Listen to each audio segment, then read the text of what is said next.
ঝোল কিংবা ঝাল না, আজ করছি ঠাকুমা স্পেশাল কচুর ডালনা। হ্যাঁ, এই রান্নাটা আমার ঠাকুমার থেকেই শেখা। কচু আলু হালকা ভাপিয়ে নিয়েছি।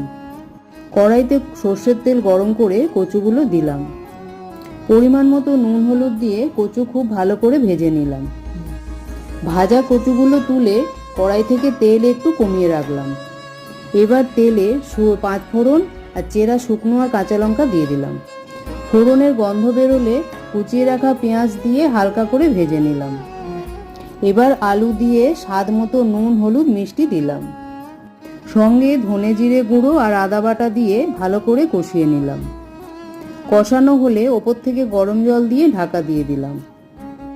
আলু সেদ্ধ হয়ে এলে ভেজে রাখা কচু আর কুচনো শুকনো লঙ্কা অ্যাড করে দিলাম।